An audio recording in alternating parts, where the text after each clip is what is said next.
Dateline, Brownsville, Texas. A Texas man has been sentenced to 50 years in prison for stealing $1.2 million worth of fajitas over 9 years. Over 9 years? Yeah. 53-year-old Gilberto Escamilla was sentenced Friday after pleading guilty to theft by a public servant. The Brownsville Herald reports he told the court the fajita scheme spun out of control. He'd been intercepting fajitas that he ordered through the Cameron County Juvenile Center where he worked and delivering them to his own customers. Oh, he has his own place? He does. He has his own joint, I guess, maybe a food cart. Interesting. Okay. This is how he's discovered. His scam was uncovered when he missed work for a medical appointment. And an 800-pound fajita delivery arrived at the center, which doesn't serve fajitas.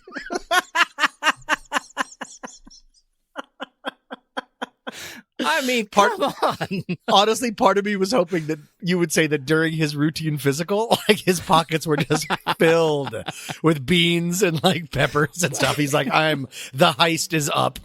Well, you're not far from it. He was arrested, or he was actually fired in August and arrested after authorities checked vendor invoices and obtained a search warrant that uncovered county-funded fajitas in his refrigerator. Oh, so CFF are the best fajitas. You can taste the county funding. Well, here, I've got another one. Okay. And so while you're thinking about this, that sense, kind of put yourself in the fajita guy's shoes and get how that do you feeling. Get there? Yeah, how do you get there? Okay. And what do you feel when they knock on your door and say, "Give us the fajitas"?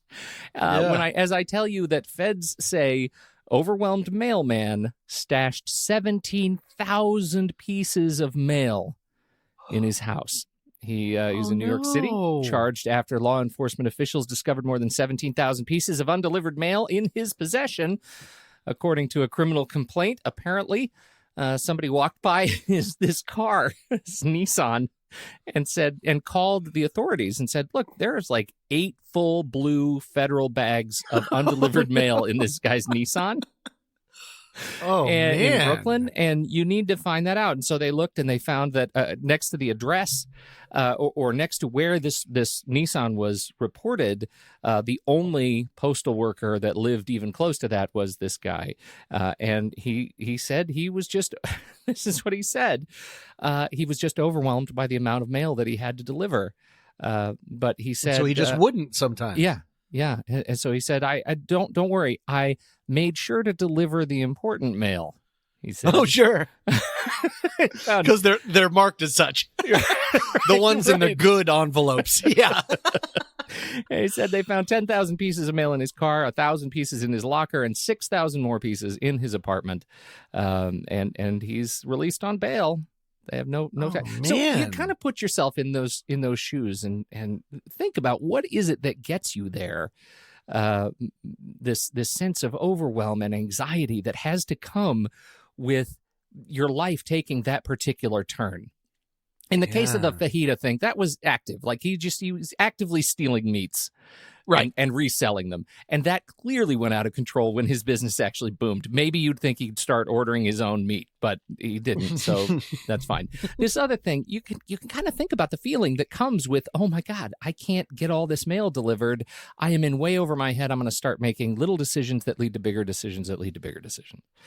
And he is, as it happens, not alone. The American Psychological Association has released a poll, the results of a poll that says the year's national anxiety score, derived by mean scores on a scale of 0 to 100, is 51. That is a 5-point jump since just 2017.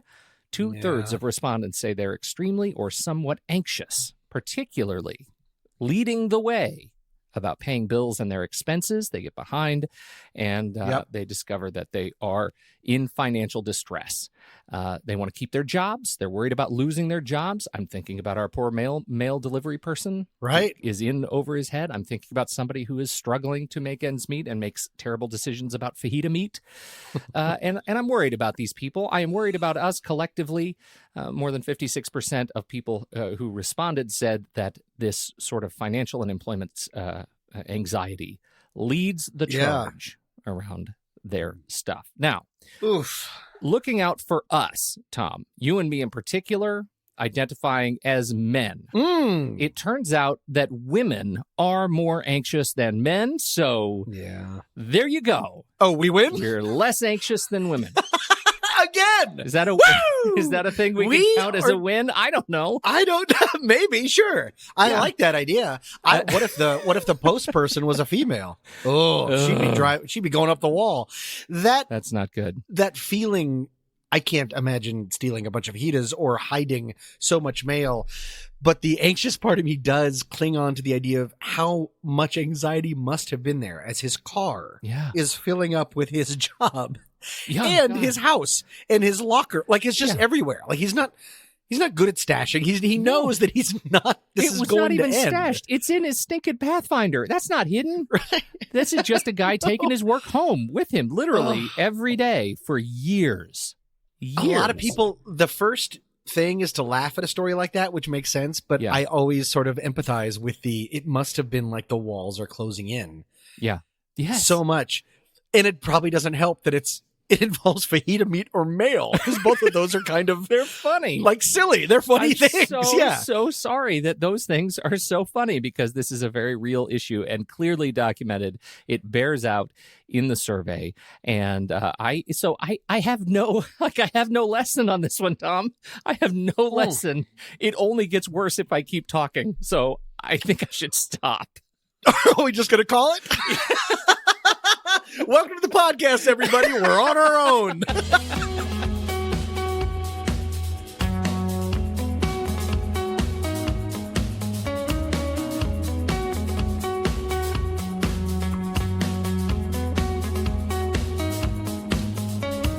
Welcome to What's That Smell, a sometimes funny podcast about humans and their anxieties. I'm Pete Wright. And I'm Tommy Metz III. Every week, we each drag one of our deepest, darkest anxieties into the light to share it, learn about it, and hopefully laugh about it with all of you. Reach out to us, guys. Now is the time, and we love hearing from you. A lot of you have been sending emails. You've been sending some voice memos, all this stuff. We love hearing it, and a lot of it is going to go into the show. So send us the story of your anxieties to somethingstinky@rashpixel.fm. Again, somethingstinky@rashpixel.fm. We are here waiting for you. And with that creepiness, I will go first.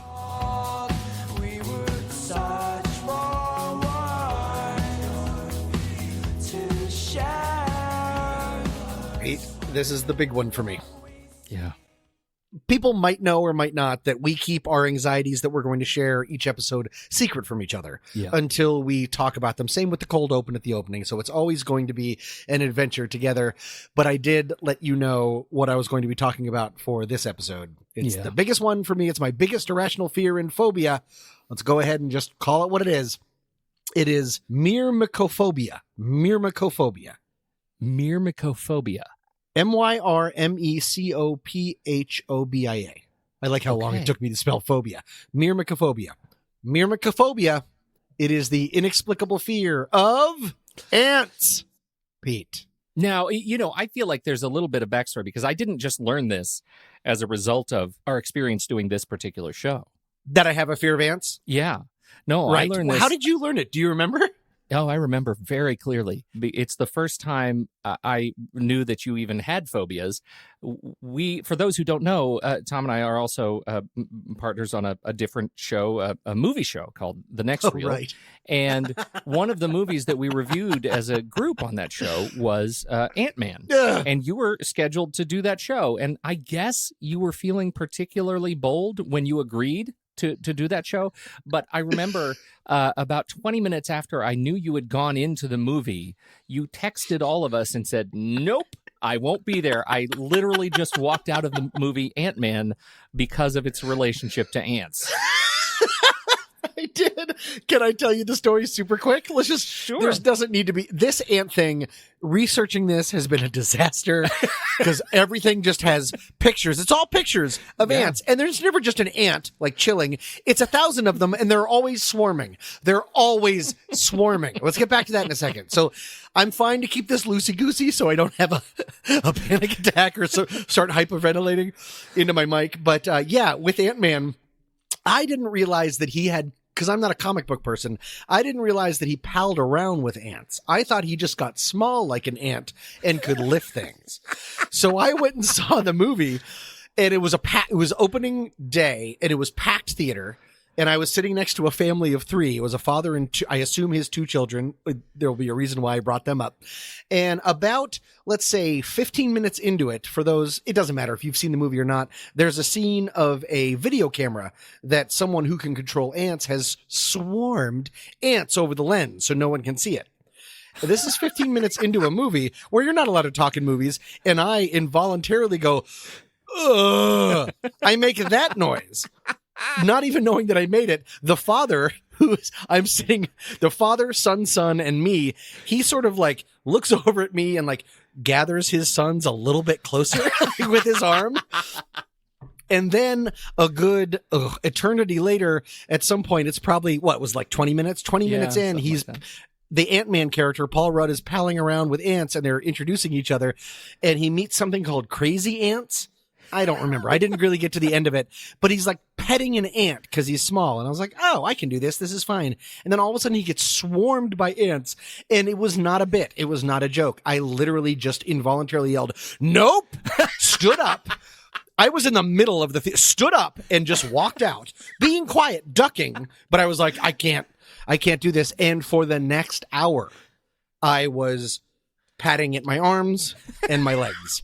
So the psychosomatic feeling that I have about ants is that strong that I was feeling like I had ants on me when clearly I wouldn't, because I'm a human and a civilian, of just had ants on me the entire time. The movie Ant-Man, as part of the Marvel Cinematic Universe, I think it's safe to say there were very few actual ants in this movie. Like, I wouldn't know. They're all computer ants, right? They're computer ants. And you are a rational adult and normal sort of adult, but there is something in your head about just even if you know that this is a cartoon movie with a bunch of cartoon ants, it still impacts you like that. They look pretty real, Pete. That's what CGI does. CGI doesn't put up stick figures. They tried to make them look exactly like ants, and so they might as well be ants. Okay, so that's fair. All right. So what have you learned? I'd like to bring up something that we'll dovetail into later. I'd like to introduce you to someone, Pete. Okay. Her name is Joan Murray. She was born in 1955. She lived most of her adult life in Charlotte, North Carolina. She worked as a manager for a Bank of America. That sounds nice, right? Sure. Just sort of a normal everyday life. Yeah, we're going to get back to her in a bit, Pete. And I wish her a lot of luck. All right, back to me. Moving to me, and we will come back to Joan, but back to me, one of the questions is always, when I did some research, is, of course, it's based in something that happened to you in the past. Yeah. I do have a story about that. Night games. Remember Hideaway Lake? In the episode where I talked about lakes, when you lost all of your possible... I wasn't crazy about it. Yeah.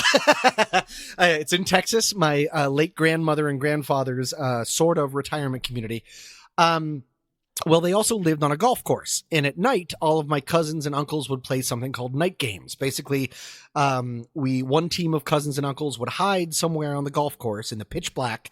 The other team would try to find them with flashlights. I don't know. This is what families do. But again, this is Texas. And at one point, I was the person that was hiding. And I laid down and was peering over a small hill on the golf course, trying to find the people that were trying to catch me, when all of a sudden, my chest and back started bursting into pinpricks of pain. Oh, no. All over the place. It was like a dozen matches, I guess, being put out on my skin is how I would. And so I jumped up, started screaming. I ripped off my shirt and fled into the house. To this day, I assume that I laid down in a fire ant hill, because that's what I think that's Texas's main export is fire ants and like huge fly swatters. Anyways, we never found any ants on me, but there were a lot of red marks. So that makes sense of why I had a fear. I laid down in an anthill like a real jerk, right? Yeah, I guess. But I'm surprised you didn't find ants on you. Well, I'm more surprised at the fact that my ant phobia started before that. I can't remember not having an ant phobia in my life. I've always been squirrely about them. And so unless there's something else that I can't remember as like a child, because this is the night games when I got bit by all of those, I guess, invisible ants would have been, elementary school or something like that. But either way, my phobia is so strong it goes back in time even before I had a reason to care about it. It's like that experience just cemented what you already knew as truth. Right. Ants I think are it was horrible. just it was God being like, you're on the right course. Keep it up, Tommy. Ants are devils. It's the fact that they're so small. They're so small, and there are a zillion of them all the time, and they're so tiny. Oh, they can fit anywhere. I don't even know what that means, but they can fit anywhere, Pete. And if they start biting, it's like death of a million paper cuts. And as I've already said, all they do is swarm, Pete. How is not... I look at my own phobia, and it is strong enough that I wonder, how do other people not have this? Yeah. Weird, right? Because it ants, is. I mean, spiders kill people. Scorpions kill people. Ants can kill people. Oh, Joan, we're coming back to you. But the point is that... No, I'm just kidding. See, there's going to be a twist. Don't worry about it. Man. But the point is that, I mean, it's just so viscerally terrifying and horrifying. It actually bridges the gap between horror and terror that even talking about it right now, I am starting to move around a little bit in my seat. And I am, every once in a while, I just realize scratching my arms. Wow. Because I'm starting to feel things right now. As far as other experiences with me, about ants, I have been so lucky to never actually have ants anywhere that I lived, meaning in my house or in my apartment. I've lived in a couple apartments here in the Los Angeles area. All of my friends have had an ant infestation at some point. I've never had one. And I think that's because someone that's in charge of the universe knows that I will burn the entire city to the ground. No one's getting out alive. If I have ants in my kitchen, it's done. I will make a flamethrower, strap it to Foster, and we will go to town. So as someone, I assume you do not suffer from this at all. Most people do not. Most people. Well, okay. There are things about ants that creep me out. And in particular, you talk about the swarming behavior. That absolutely creeps me out because ants individually are dumb, right? They just...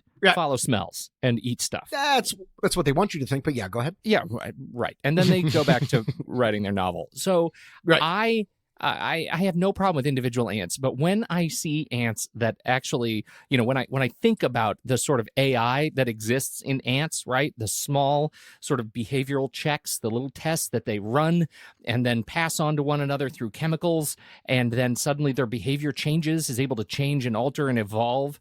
That I'm not happy about that in particular. Sure. You like them to keep in their little ant boxes, like stay in your lane, ants. Yes, stay in your lane, ants. You've got leaves, trees, fine, go live there. We had an infestation in our house of carpenter ants. And carpenter ants, are they good or bad? Ants? Well, they're not good because they're all bad. They eat wood, right? They eat the wood that your house is made of, and in one case, they actually that's what termites do. Yeah, we already have a thing that does that, right? Yeah. So they actually came up through the windowsill in our kitchen.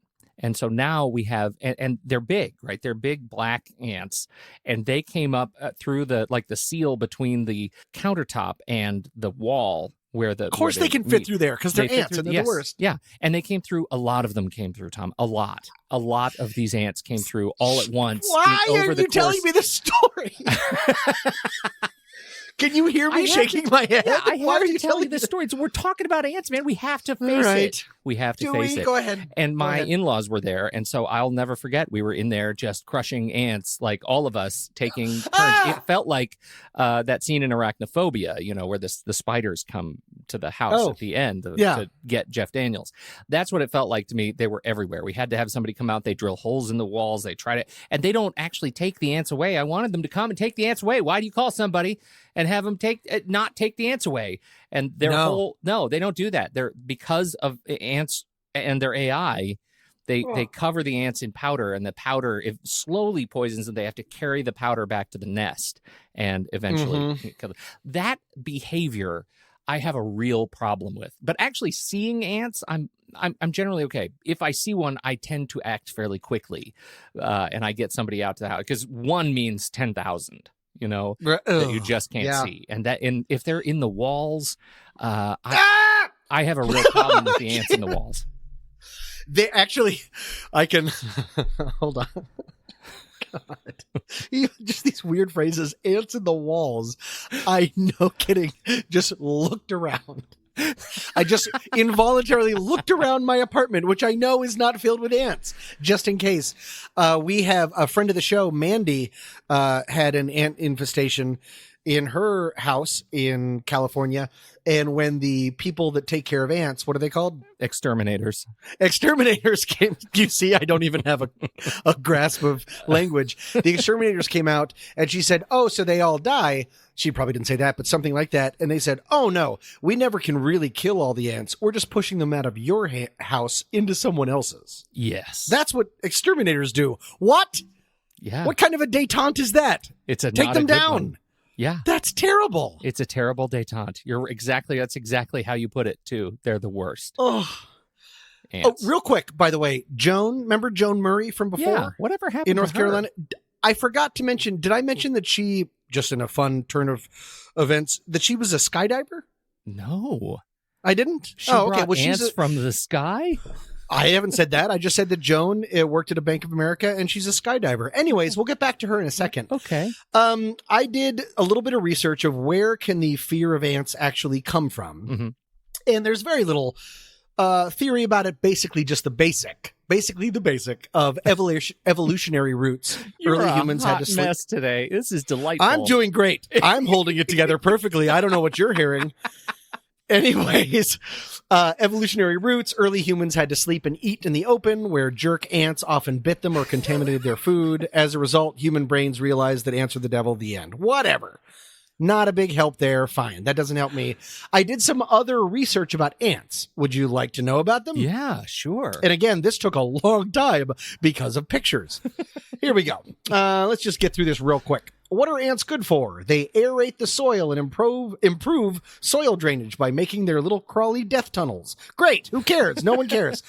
They store a lot of food in their disgusting nest sites, which helps make the soil richer in nitrogen and phosphorus. Big whoop. Ants. No one likes you. Ants also disperse seeds, which help plants in competitive environments. Not good enough. Oh, and they also prey on pests. But unless they start just eating themselves, then they're ignoring the biggest pest there, and ants can suck it. How's this going so far, Pete? You're doing great. Keep it going, Tony. Okay. Keep going? All right. Rigorous, Other facts. I got a couple more. I'm really going through these. An ant can lift 10 to 50 times its own body weight. That's not good news. That's terrible news. And in one website, there was a zillion websites love to talk about this. Ants, so strong, so strong. Great. Quote, if a second grader was as strong as an ant, she would be able to pick up a car. That's terrible. That's terrible about ants. That's terrible about superhuman second graders. People are writing this and not realizing that ants will go for our eyes, Pete. Ants don't have lungs. Good. Screw off, ants. Oh, they take in oxygen through their I think they just breathe on pure fear. I don't know. I don't care. And then the last one, and this is the real one that I think we should get into. Well, we've already gotten into, because you already said, in the wall, if you see one ant, there's a zillion. Yeah. That there is an estimated 1 million ants for every one human in the world. Oh, Pete, God. that is how do you define epidemic? How do you define DEFCON, whatever is the worst DEFCON? It's terrible. This isn't it. What else is there? What else is there? Like, okay, and I found a quote. Etymologist Ted Schultz says that the ant's presence across the world is, quote, arguably the greatest success story in the history of terrestrial metazoa. Which is interesting, because you know who can shut his dumb mouth? Etymologist Ted Schultz. That's who, because, hey, Ted, they're monsters. So stop building them up and pretending otherwise.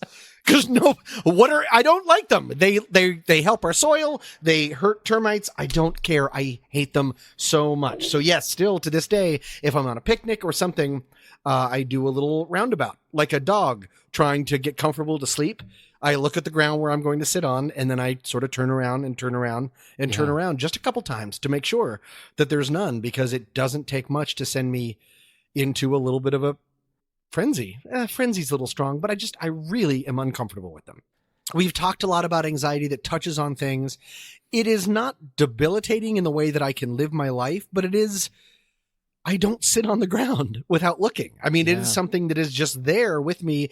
And it's weird to talk about something where I think the vast majority will not be able to understand. And I get it.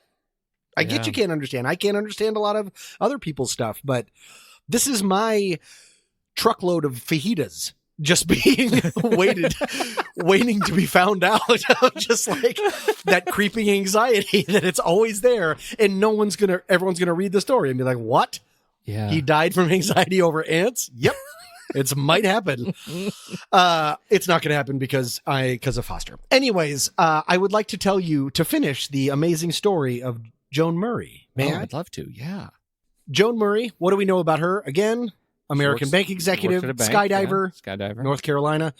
On September 25th, 1999, she went on a skydive from a height of 14,500 feet. Her main parachute did not open. Oh, God. And as she was, her backup parachute did open, but only around 700 feet. That's way too low. And so she started spinning and it quickly deflated. And she hit the ground at about 80 miles an hour. This is not a great story. How does it relate to ants? She landed on a mound, a huge mound of fire ants. And this is real, Pete. You can look this up. And she's alive. Do you know why she's alive, Pete? Doctors believe that the shock of being stung over 300 times by the ants released a surge of adrenaline in her, which kept her heart beating. She fell from the sky, hit the earth, and was bitten by so many fire ants that her body was like, this is so bad, this can't be the end. And she is alive today. She's doing great, Pete. But I don't know if that's worth it. I mean, I would never skydive, but if I did and then I fell into ants, I feel like if I ever took up skydiving, I would also, the one thing I'd pack is a gun with one bullet. Just in case I fell and I was like, ow, that hurt. And then I saw ants and I'd be like, well, it was a good run. It was a good run. Had some fun. This will make a fun podcast entry someday, and goodbye. But I would like to submit Joan Murray for being the spirit animal of What's That Smell? Because let's see. Let's just count it off real quick. She's a bank manager. 1, fear of bureaucracy. Yeah. We've talked about that before. Nice, Number nice. 2, she's a skydiver. She has a fear of heights and a compulsion to jump. Number 2, that's one of yours. And number 3, with a bullet, ants all over her, keeping her alive. I think Joan Murray might be my absolute show. Oh my gosh. I want to print up buttons. I want to go to Podswag so far. And I would love listeners to let us know different. Write in if you know someone different that carries more of our anxieties in one quick anecdote. But Joan Murray, What's This Smell loves you. And we wish you the best. And stop skydiving and just live your life in Bank of America. Because yeesh.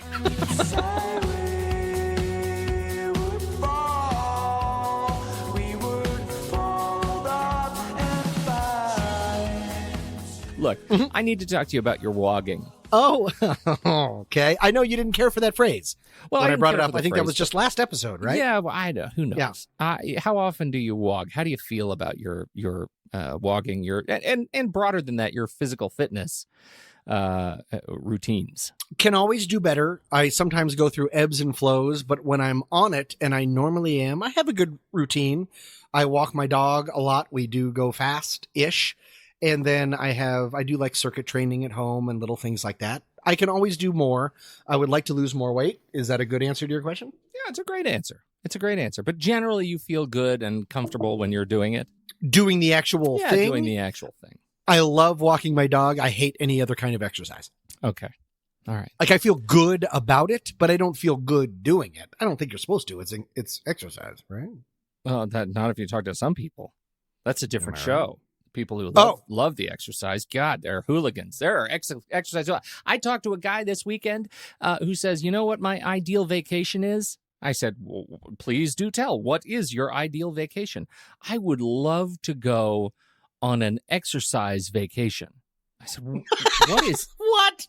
I felt like I know exactly what does that that is. mean? That's like a crate of ding dongs and some Diet Coke and a whole lot of Netflix. Like, that's an exercise vacation. You're taking a vacation from exercise. He says, no. Oh, right. No, this is like a cruise. So let's set it up. You're on a cruise, which is a boat that you can't get off of. And the only events are exercise events. The only thing you do, there's no shows, there's no nothing, but you go and you exercise on a boat. There is nothing. I don't know. It seems like it's going to be an exaggeration given the content of this show that I say this. There's nothing I would rather do less than as fun than an exercise vacation. So needless to say, floating prison. Yeah, it is exactly what it is. Now, I've talked to you about my issues with food. Yes, issues sir. with food. The other side of that is my issue with exercise. I don't care for it. There is way too much great TV to watch. So I just got back from this reunion with some friends, and I ridiculously agreed to join a plan in which 3 of us would each hit 500 running miles before the end of next year. So first week of May of next year. I got to run 500 miles. Good, run 500 miles. There you go. 500 miles. Wow. And then I guess I'll run 500 more. Just to be that man. Yeah. Yeah, sometimes you ease into the joke. Anyway, that's 10 miles a week. 10 miles a week. 10 miles a week? Yeah, yeah. Is that a lot? That seems like a lot. I mean, I walk miles with Foster, but walking and running is so different. No, that's terrible. Glad I broke that down for the audience. Yeah, no. Running is the terrible alternative to walking. You actually, I mean, I agreed to it. I'm committed to it. And yesterday I did my first 2 miles. Now, I haven't run in a long time. And here's the thing. I have bad feet. I have terrible ankles. I have to tell you, when I was a kid, I have 2 feet injuries that impact me greatly. The first one, I was a young guy. I was probably 9, and I took a flying leap off of some railroad ties on a steep downhill, and I popped my Achilles tendon. I ended up crawling for about 6 weeks. It was the worst.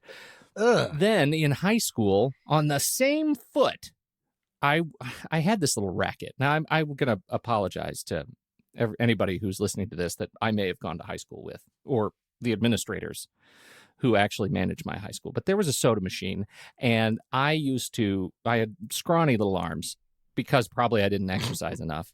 And I would reach up the soda machine, and I would grab sodas right out of the cans, right out of the machine, and I would put them in my backpack, and I would sell them on the bus. Oh, I like this now. Home. That's awesome. Yeah. I love it. Entrepreneur. So there I am. I have my arm, shoulder deep into this stupid pop machine, and karma strikes. I hear a noise behind me. The bathroom door is opening, and I freak out. So I rip my arm out of the soda machine, scraping all the skin off the top of my inner forearm. Yeah. No, that was horrible. And then I run and jump. And I jump down about 5 steps, and I land on the top of my tiptoes, right on the top of my foot, thus hyperextending my foot and ripping all of the little tendons across the top of my foot as I land full weight onto my extended foot. Oof. And, and that of course, all sounds terrible. It was not an administrator or faculty member of my high school. It was just another dope who was looking to get a soda machine after going to the bathroom. No, it'd be best if it was the prettiest girl at school. It would. That would make it a while you're just like bleeding and covered in Sprite. Yeah. Just like rolling around. Don't look at me. Yeah. So I ended up in a cast for that for a long time. It turns out those little things are really, really hard to fix and heal. And ever since then, I've had feet issues. So here I am running my 2 miles, and I'm telling you, man, it was hard. It was really hard. And, as I get into it, then the heart starts pounding. Please reference previous episode on cardiophobia. I was running in a new location, and I got totally lost. I end up running in and out of this weird business complex. So there I am, just sort of hobbling through people's offices. And so I look ridiculous. I don't feel good about myself while I'm doing it. And still, I know I got to live long, right? I got kids, family. I want to have a nice, long, healthy life. I've got to figure out how to get over this. I know I'm not going to. I'm at this point where I'm not going to be able to get there by running alone. I have to find a way to establish a regular fitness routine. But that means I've got to get over how it feels and how I feel the world observes me. I have an issue, an anxiety around exercise, particularly going to the gym. And as it turns out, Tommy, you might be surprised to hear I'm not alone. I am not alone. And as you can hear from my that I definitely can hear what you're saying. Yes, that right? Makes sense. Yeah. And so there are a number of issues that come in with this, right? There's the fear of judgment. There's the definitely an issue with body dysmorphia, right? I mean, I have this, and even as a man, as a middle-aged man, I don't like going into the gym when it's a gym that is full of people who just look great, right? They just look great. There's giant, just like fit dudes, particularly at this point. Like, sure, there's guys who are younger than me who look great. Well, they deserve it, right? That's fine. They're young, they're strong. But when there are guys that are older than me that are hitting their sort of mid-50s, mid-60s, and they are just ripped, I'm starting to have some more significant anxiety about that. Like, how the hell am I going to get there? And so I don't like going to the gym. Partly judgment. So it's partly judgment and partly feeling like a little bit of hopelessness. Oh, totally. And then it's that fear of failure. So that's the second one, right? That comes in with this gym. I'm calling it gym phobia. I couldn't find a word that encapsulated this, but it is a very well discussed topic, right? And then there's fear of injury. The fact that I don't know how to use the equipment very well in this gym, and I've never been much of a gym kid, so it's a skill set that I'm having to just kind of figure out on the way. And based on your past, you don't know how to use your own body terribly well. Like, give you a Sprite and some rail ties and you're like hobbled up for weeks. Really? You're putting a fine point on it. I appreciate that. Sorry. I'm trying to just be helpful. So this, as it turns out, is a big deal. Now, I should say there are some things that I do like about it. Like, I get to listen to a lot of podcasts, right? There are things I like about that. But in terms of knowing what I'm doing, I feel this fear of the judgment, the judgmentalism that comes with being in the gym. It's really hard to get over that, right? And you see all the advertisements or all the afters, right? It's all the people who clearly overcame something to enjoy their experience in the gym. And it's when you feel bad and you know that, like, if I'm going to enjoy running again, I got to lose some pounds, right? I've got to get back to a feeling where I'm feeling a little bit lighter on my knees, lighter on the ankles. And that again goes back to food, goes back to feeling better about the food. So the problem with gym anxiety is that it's this sort of self-conscious deflationary spiral, right? The more you feel it, the more you try to get over it and put yourself in the physical space of the gym, the more you feel just sort of dirty about it, and the less likely you are to stay. And it's super intimidating and it's embarrassing and it can be super awkward, especially if you don't know what you're doing and you don't know how to use the equipment and you pick up too much weight and then suddenly you can't lift it and you're like, well, now I picked up weight and there are people who are walking around me and they're probably looking at me and watching me having picked up too much weight and now knowing not at all what to do with it because I can't lift it and I certainly can't put it down. I am stuck in this vortex of destruction and I am armed with like way too much weight. I'm a danger to myself and others. That is it's just you're a cautionary tale that they tell at the gym. The non-example. Yeah, absolutely. Some nights you can still hear him trying to lift. So I started researching this, and it turns out this is a very, very common thing. This sort of anxiety keeps people out of the gym. People like me who really have a reason to go and look at their family and are like, I want to be here for them, and yet really, really struggle to actually get over the hump and actually do it. So I say that I led with this thing that I joined this into this group of running, this 500-mile running agreement, because that actually is the first tool to get out from under this kind of gym anxiety is to pick people who are in your sort of state, right? Who are Yes. in the same sort of level of fitness, and join them for some sort of activity. It doesn't have to be terribly rigorous, but it turns out it's the community that's going to help you get past this. And that was a big deal. Well, it's healthy accountability. Yes. It's not a jerk. It's not a drill sergeant. Right. But it's someone that, to do it on your own, I think that's why they always say, try to find a workout buddy. It's because accountability is a really big part of it. Absolutely. Keeps you going back. If you're going to feel like an idiot in the gym, it is much better to feel like an idiot with a buddy. Yep. Right? Makes sense. But the because other, then it's fun. Yeah. But then the other side of that same coin is hire a trainer, right? Is get with somebody, even for 1 or 2 sessions with a trainer, if you can afford it. Actually hire the drill sergeant, because walking into a gym with somebody who does know exactly what they're doing, not somebody who doesn't know anything about what they're doing, but the opposite of that, can actually help you spread confidence, because they're teaching you how to do it right. And once you know how to do it right, you eliminate a lot of that judgment, because you're not screwing it up. You're not going to hurt yourself, because you've been taught. And with learning comes a freedom from at least a little bit of that anxiety. Sure. And have you used a trainer before? I have. So my follow-up question. Oh, I do have a follow-up question, but should I wait? You tell me after I tell you the story. Oh, I have used a trainer, and I really, really enjoyed my experience with my trainer. He was fantastic. And then I got a call from the gym that said, you have a new trainer now, because your trainer was arrested for abusing teenagers at the high school. I'm not kidding you. I am not kidding you. And they told you that? Yes, they told me that. He's in jail, and it was all over the news, and it was a whole thing. And so then I didn't have a trainer. Okay, well, you really put a pall over my follow-up question.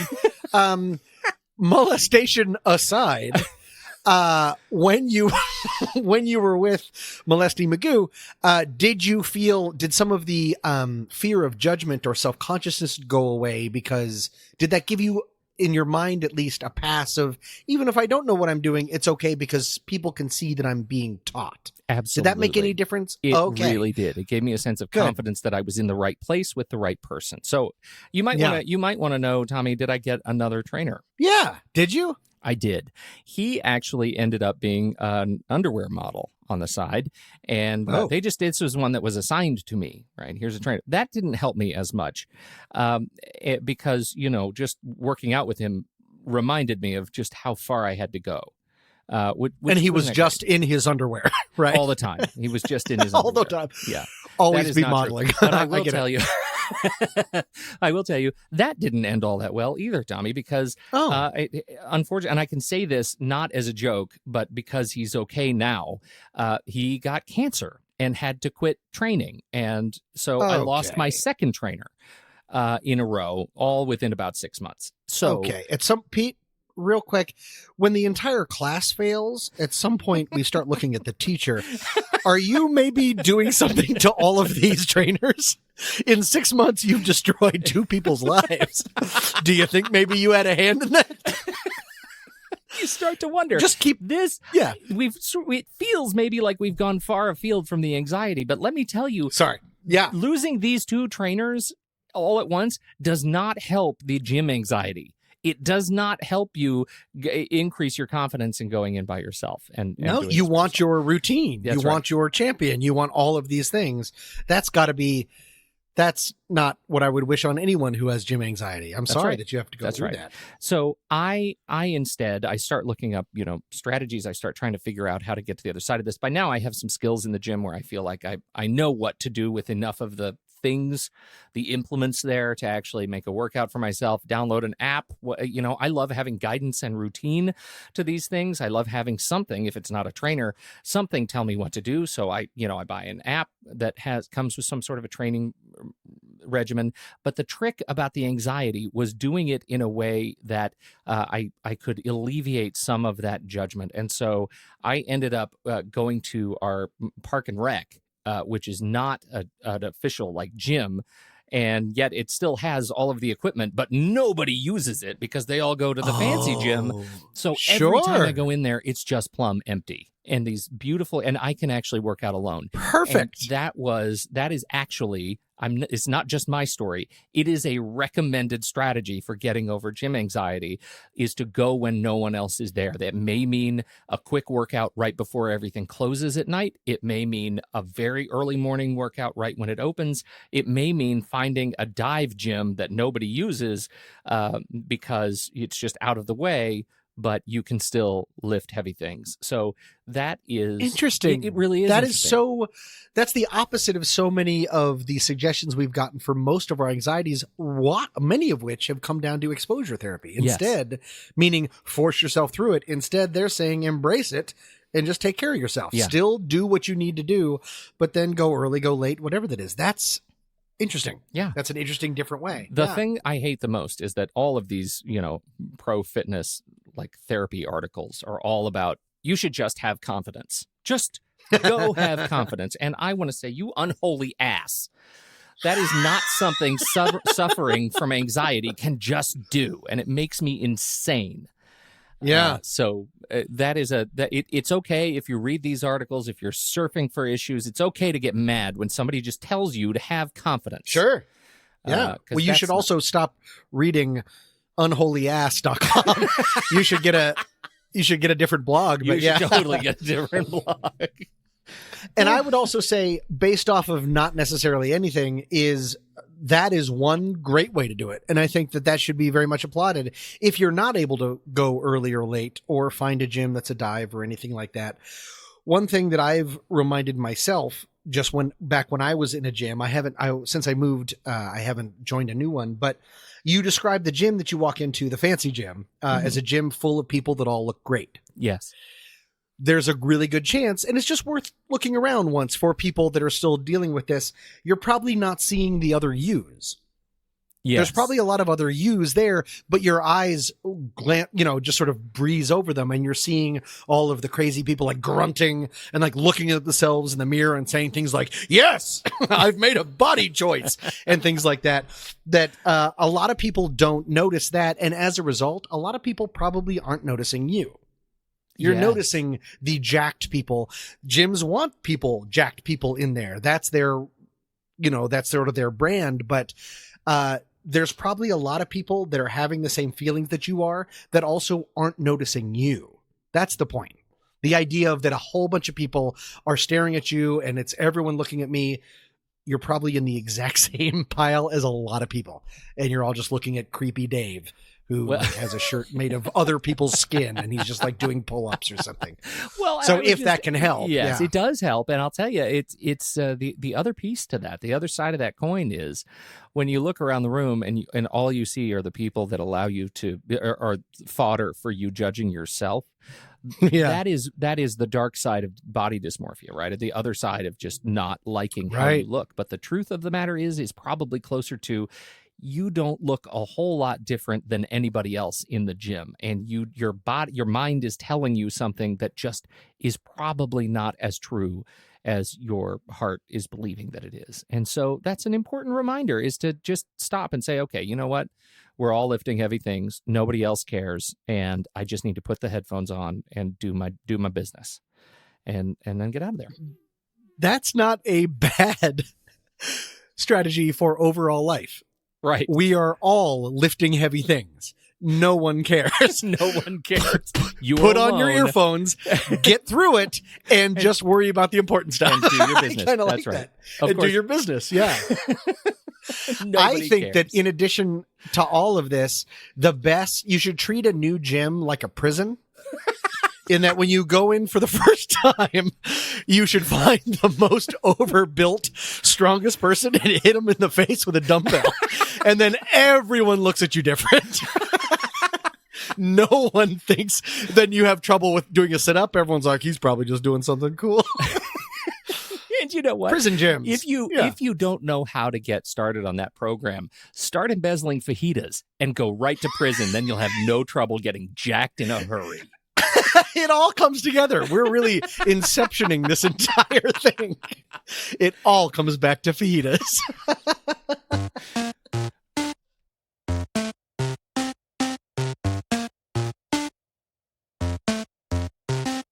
Stick around for a glimpse into next week's show. But first, Today's podcast is brought to you by Audible.com. Get a free audiobook download and 30-day free trial to sample the service at www.audibletrial.com/scent-of-a-podcast. Over 180,000 titles to choose from for your digital media player, your iPhone, your Android device, the works, all at audibletrial.com/scent-of-a-podcast. Tommy, what are you listening to right now? I am actually listening to a book that I listen to either read or listen to every year or two. It's one of my favorite books of all time. It doesn't exactly relate to ants, but it does involve things that are alive and I do care about. Unlike ants, it is Animal Farm by George Orwell. Animal Farm by George Orwell. It's sort of a great book, kind of like 1984, depending on your politics, to read if you're ever feeling anxious about how politics are going, how certain societies can maybe break down, or fascism can rise up in front of you when you're not even looking. Do you want to feel more of that? Read Animal Farm by George Orwell.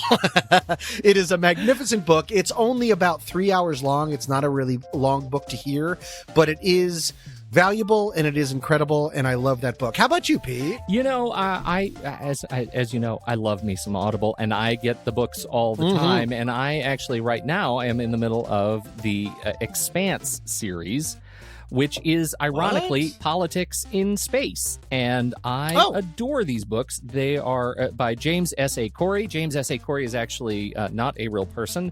And one of the things I love so much about the series is that it was originally developed by this group of guys who were making a game, like as far as I understand, a tabletop game like D&D, and they couldn't get it published, and so they made a book out of it. And now it's a whole series of a massive series of books. There are like 7 of them. They're all crazy long.